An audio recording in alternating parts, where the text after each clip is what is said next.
living in a really profound time in history. We're living in a time where 2,700-year-old prophecies from Isaiah and Ezekiel and Jeremiah, they've been lying dormant for about that long, and many of them are coming to pass.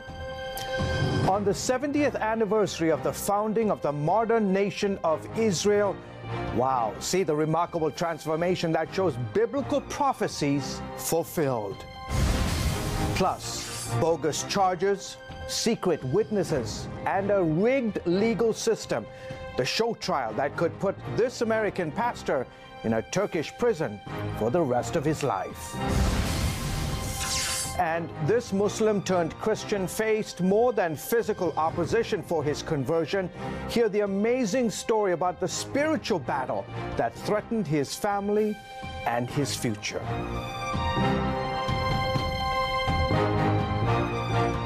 Hello everyone, welcome to this week's edition of Christian World News. I'm George Thomas. My colleague Wendy Griffith is on assignment. After a 12-hour hearing this week, American pastor Andrew Brunson is back inside a Turkish prison cell. His defenders say Turkey is using bogus charges and a rigged legal system to stack the case against Brunson. However, the U.S. Congress is preparing to punch back. Jennifer Wishon tells us what's next.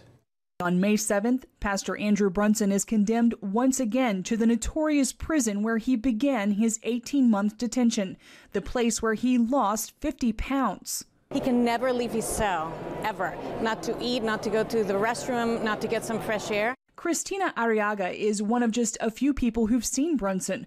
Despite severe overcrowding, he's isolated as the only Christian and speaks limited Turkish. They're doing their prayers all the time so he doesn't sleep. He's anxious, he's nervous. Now his Turkish attorney, who could be jailed himself, is facing a near impossible task. They fabricate evidence. They have these secret witnesses that fabricate testimony, and it really puts you in a poor position to provide any kind of defense. Pastor Brunson has no opportunity of a free and fair trial in Turkey. He is already smeared and condemned in Turkey's pro-government media. He has no attorney-client privilege. Aykan Erdemir is a former member of Turkey's parliament. He says what's happening to Brunson reads like a science fiction novel. At his trial Monday, Brunson spent hours defending himself against the most ludicrous charges. A text message to him by a colleague of his who tells him, "I'm sorry, I have diarrhea. I won't be able to make it to church." Any self-respecting, I think, court would have refused to entertain such accusations. Brunson's defenders say his detention has nothing to do with the bogus charges against him. They contend he's a pawn for Turkish President Erdogan, who's holding him hostage to pressure the U.S. into extraditing several Turkish nationals and to settle his own paranoia following a failed coup attempt 2 years ago. At the center of his paranoia is his fixation with the West and what he sees as the Judeo-Christian civilization. So this is part of his crusade against the West. Now that Turkey's court has had a chance to do the right thing, bipartisan members of Congress are pursuing sanctions against Turkish officials who participate in the detainment of innocent American citizens. Since actions against Pastor Brunson and other Americans, they say, qualify as hostage-taking. Under Turkish law, Brunson could languish in prison for 7 years before courts take any action. If convicted, the 50-year-old father of 3 faces a sentence of 35 years. Jennifer Wishon, CBN News. Nearly 3,000 years ago, Hebrew prophets wrote about how the land of Israel would be transformed. Now, a new book shows the remarkable and even prophetic changes in that land in the 70 years since Israel became a nation. My colleague Chris Mitchell explains from Jerusalem. 150 years ago, famed author Mark Twain visited the Holy Land and wrote, "It was a desolate country and a silent and mournful expanse." He talks about up in the Jezreel Valley, he talks about how that you can travel in 10 miles in any direction and not see a single person. And so one of the towns that we did some photography was of a small town of Afula, which is really off the map as far as many Westerners are concerned, but it was established in the early 1900s. So 50, 60 years after Mark Twain, there's a small Jewish settlement. And today it's a booming Israeli city that we've been able to match some side-by-side perfect photography with it. Doug Hershey and his team chose 200 photographs of Israel from the 1880s to the 1940s. In his new book, Israel Rising, The Land of Israel Reawakens, Hershey chronicles the changes from that time span until today. That's been part of the joy. I mean, we have these old photos of Tel Aviv of less than 100 years ago of shacks on sand dunes with camel caravans on the beach, and to compare it from the exact same angle today, it's just stunning. The book follows Ezekiel's promise, where in chapter 36, verse 8, the prophet declared, "But you, O mountains of Israel, you shall shoot forth your branches and yield your fruit to my people Israel, for they are about to come." We think of prophecy being to kings or to people or nations, but he's prophesying to the land that when Israel returns as a nation, branches will put forth fruit, waste cities will be rebuilt, the people and beasts will be multiplied on the land will be cultivated and sown. These side-by-side photos show the transformations. Here's Jerusalem near the King David Hotel in the 1930s, and the same view today. This is the Hebrew University campus in 1925, and what it looks like now. From the north in Haifa to the south in Beersheba, Hershey says the pictures represent the prophet's words coming alive. We're living in a really profound time in history. We're living in a time where 2,700-year-old prophecies from Isaiah and Ezekiel and Jeremiah, they've been lying dormant for about that long, and many of them are coming to pass. The most repeated promise through the scriptures is that God will bring his people back to the land, and when they do, there's going to be these dramatic changes, and we're seeing those. Hershey says the land itself seemed to be waiting for its ancient people to return. To me, it's one of the most profound things here, is this land has been conquered 15, 20 different times. It never becomes a homeland for any other people group, and the land would never produce for any other people group. And Israel moves back in, and suddenly the vast desert wastelands are now producing flowers, they're producing fruit. Isaiah 27 talks about how that when Israel returns, Jacob will take root and fill the earth with fruit. And for many centuries, believers would read that and look at that as allegorical or spiritual, and we're finding today it's very literal. It's happening right now. Hershey says the book provides a visual opportunity for those who have never visited Israel, and it's also struck a chord with the younger generations. Most millennials are ready for something real. They want to see something practical. It's as far as much of perhaps theological Christianity that they've been raised on, more ideas. They're ready for something solid. They're ready for something real. And so even now when I speak in the States, sometimes I'll have questions about theology or they'll questions about the land, and usually my answer revolves around, let me show you. Come with me to Israel. I'll show you myself. As Israel celebrates its 70th anniversary, Hershey sees Israel as a miracle. Absolutely. I mean, Israel is the time clock, as many people have heard and have said, and I believe that as well. I mean, there's so much that is happening here in a very short amount of time. To me, it's one of the most profound miracles of our day. Chris Mitchell, CBN News, Jerusalem. Truly a miracle. Coming up, a Christian worker in China gets a harsh jail term for taking Bibles to a neighboring country. That story and more in our World Watch report. And welcome back to Christian World News. Leading off our World Watch segment, a Chinese missionary is serving 7 years in prison for taking Bibles from China to Myanmar on a makeshift boat. Chinese agents arrested John Chow in March 2017. He's made 11 missionary trips to Myanmar in recent years. The pastor is a permanent resident of the United States, and his family lives in North Carolina.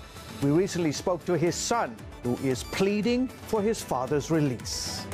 We're hoping that the Chinese government will show mercy and provide my father unconditional release immediately.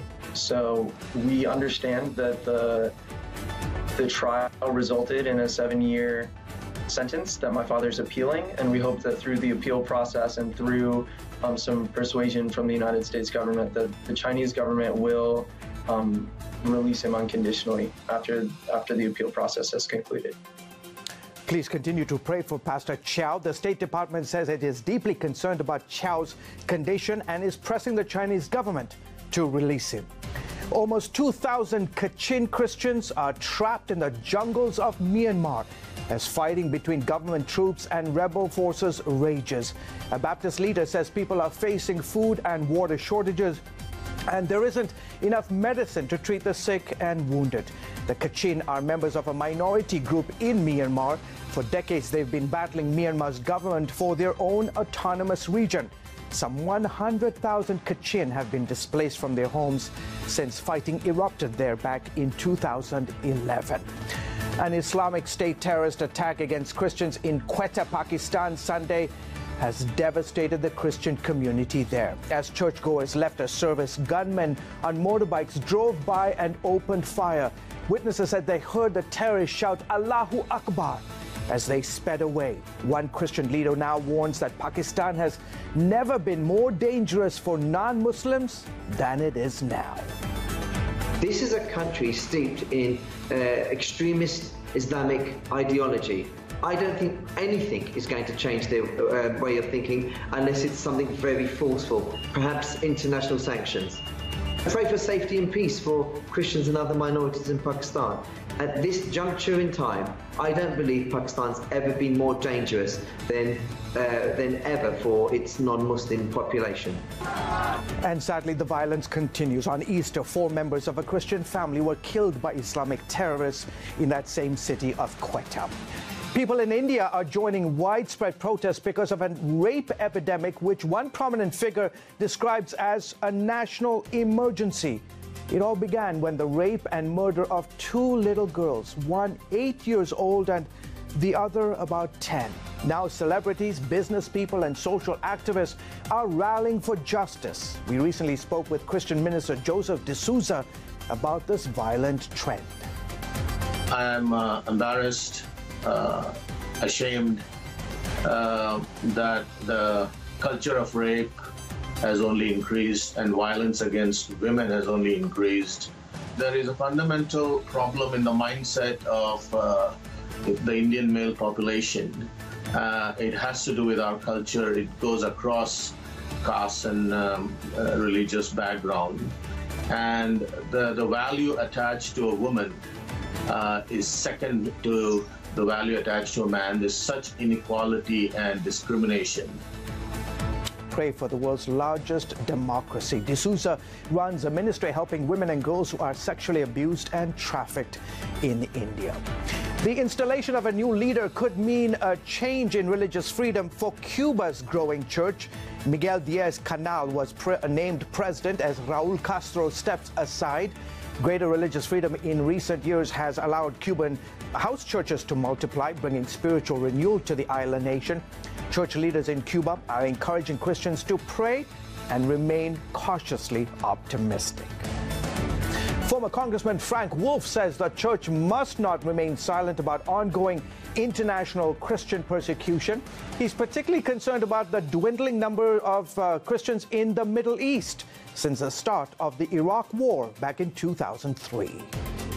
Before the war broke out, there were 1.5 million Christians in Iraq. Now they're down to 250,000. Why hasn't the church in the West come to the aid of the Christians who want to return and want to stay? Wolf urges churches to actively get involved in helping Christians suffering in the Middle East, or warns there may become a day when there are none left in that region.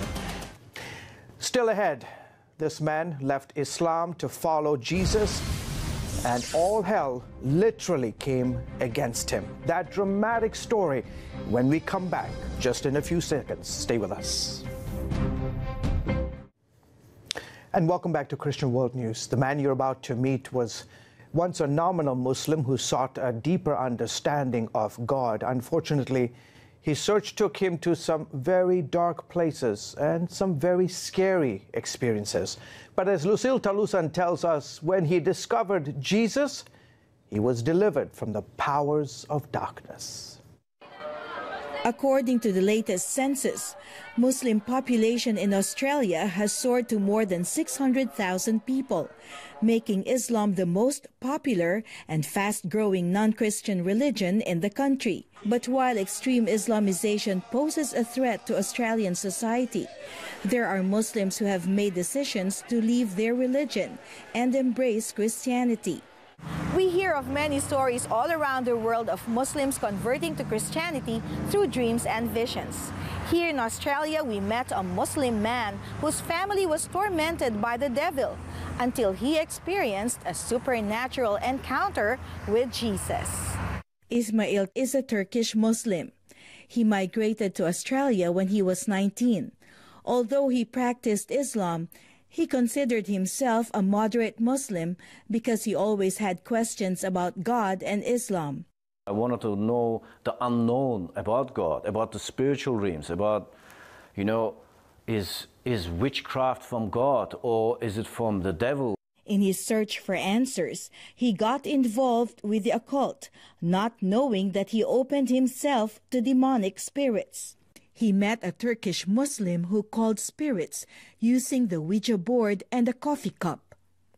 Ismail continued with this activity with the spirit world until the manifestations of the devil became more and more frightening. We are making coffee. I'm making my own coffee, he's making his own coffee. So I'm stirring the coffee. And I'm looking at the coffee cup, and I'm seeing this creature in this coffee. I can see literally live on the coffee that this creature is looking at me, behind me, hanging on the curtain. They were kind of human-y, kind of demonic bats kind of looking creatures. Really long fingernails. And every time when they were flapping their wings, there was smoke coming out of them. On the last day when I actually was leaving his house, he said, look, 2 of them are going with you. For 4 years, Ismail's 2 sons were tormented by the devil. They started making sketches, really scary faces with red eyes. They kept saying, they came to our bed and they started, shaking. My kid, he was in the bed and he was literally like with his fist, he was throwing fists. He was sitting in his bed and screaming. 10, 15, 20 minutes, I can't remember. We were not able to wake him up. We still couldn't wake him up. So I laid him down flat, and I said, what's happening? He's still there. He still didn't wake up. I freaked out. Out of his frustration, he sought the help of his Iranian Christian friend, who brought him to a Bible study. Here, he surrendered his life to Jesus. And then I'm seeing this figure. He's holding his hands up like this towards me, and I could tell he's smiling. I could not, all I was seeing was just this light coming everywhere. It just was amazing. And I actually, fall in love with him.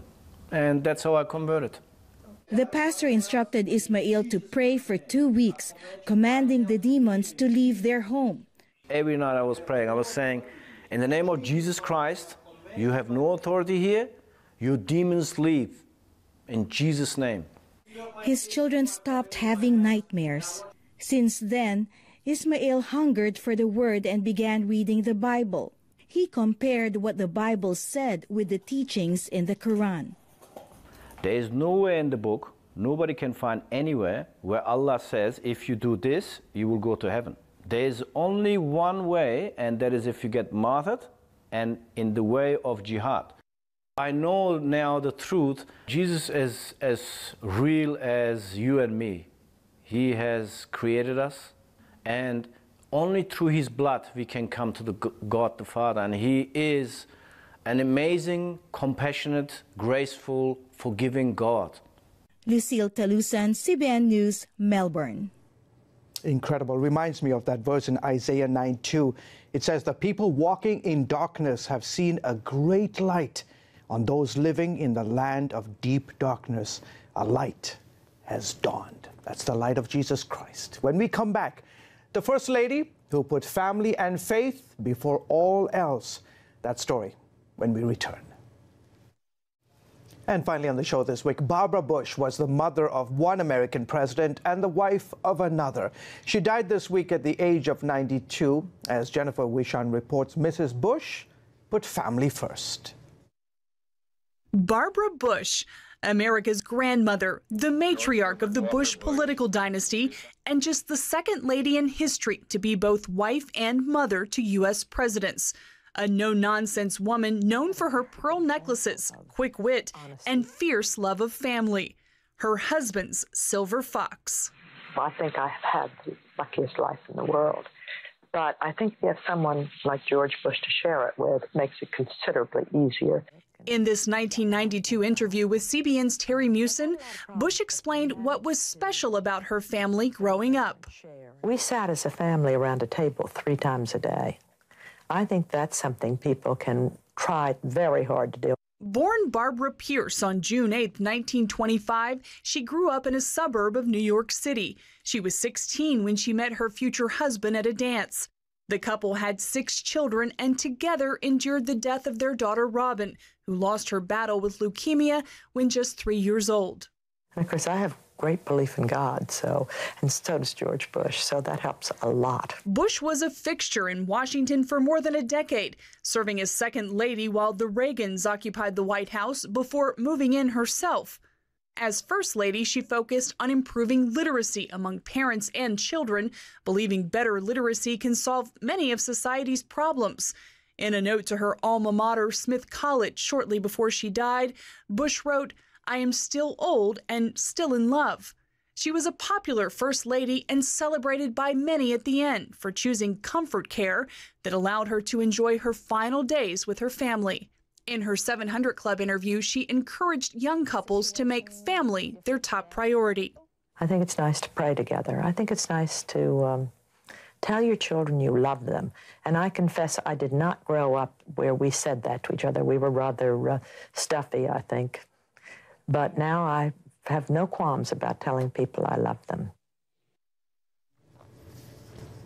The Bushes were married, by the way, 73 years.